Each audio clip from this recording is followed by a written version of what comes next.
स्वामी समर्थ.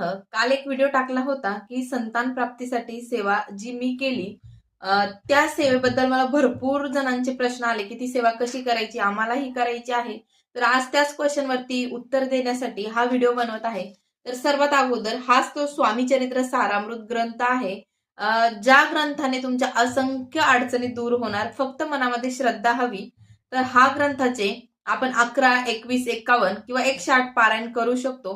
आता पारायण करायचे कसे, तर तुम्ही 3-3 अध्याय वाचूनही हे पारायण करू शकता किंवा एक मांडी पारायण म्हणजे ह्या ग्रंथामध्ये 1 ते 21 अध्याय आहे. तर 1 ते 21 अध्याय एका बैठकीत वाचन करायचे असतात. तर आता तुम्हाला संकल्पयुक्त पारायण जर करायचे असेल तर सर्वात अगोदर आपल्याला संकल्प घ्यावा लागतो. संकल्प घ्यायचा, हातामध्ये पाणी घ्यायचं, त्यात अक्षता, हळदी, कुंकू टाकायचं. तुमचं नाव, गोत्र माहिती नसेल तर काश्यप गोत्र म्हणायचं आणि त्यानंतर स्वामींना सांगायचं की तुम्ही किती दिवसाचं पारायण करणार आहे. आता सपोज 11 दिवसाचं पारायण करणार आहे तर 11 दिवसाची सेवा करून जी तुमची इच्छा आहे ती बोलायची महाराजांना आणि ही असं एक मेन्शन करायचं की स्वामी, मी जे हे पारायण करते आहे ते निर्विघ्न पार पार पाडून घ्या आणि माझ्याकडून होईल तेवढी सेवा करून घ्या.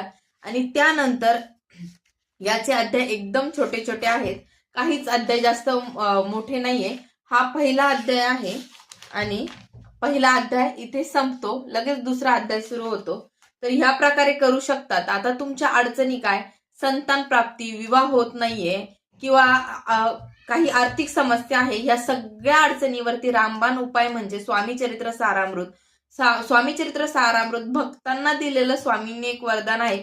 फक्त मनामध्ये विश्वास हवा. आता बऱ्याच जणांचा प्रश्न येईल की स्वामी चरित्र सारामृत हे पारायण केल्याने खरंच संतान प्राप्ती होते का, विवाह होतो का? तर मला त्यांना सांगायचंय, सर्वात अगोदर तर तुम्ही सेवा करूच ना, कारण की हे सेवा करताना मनामध्ये भरपूर विश्वास हवा. स्वामींवरती तुमच्या ज्या काही समस्या आहेत त्या समस्या स्वामींवरती सोडून द्या. आता मला ज्या कमेंट आल्या त्यामध्ये सगळ्यात मोस्टली हायर कमेंट होती की संतान प्राप्तीसाठी सेवा करायची आहे. ह्या ग्रंथाचा जो अनुभव आहे तो मी स्वतः घेतलेला आहे. जेव्हा एका बाईला मूल होत नाही तेव्हा तिचं मानसिक खच्चीकरण खूप होऊन जातं आणि तेव्हा ती ह्या शोधात असते की दवाखानेही करून आपल्याला कोणत्याही प्रकारचा रिझल्ट भेटत नाही. तेव्हा विज्ञानासोबत अध्यात्माचीही जोड आपल्याला असावी लागते. तर त्यासाठी ह्या ग्रंथाचं पारायण करायचं आणि जेव्हाही आपण हे पारायण सुरू करतो तर मी सांगते 101% आपल्याला रिझल्ट भेटतोच. कारण की स्वामी असा कोणीच नाहीये की ज्यांना स्वामीने नाराज केला आणि जो स्वामी सेवेत आला आणि स्वामीने त्यांना खाली हात पाठवला, असं काही म्हणजे होतच नाहीये. तुम्ही फक्त पूर्ण श्रद्धेने हे पारायण करून बघा. आता उद्याच्या व्हिडिओमध्ये नित्यसेवा कशी करायची यावरती मी व्हिडिओ करणार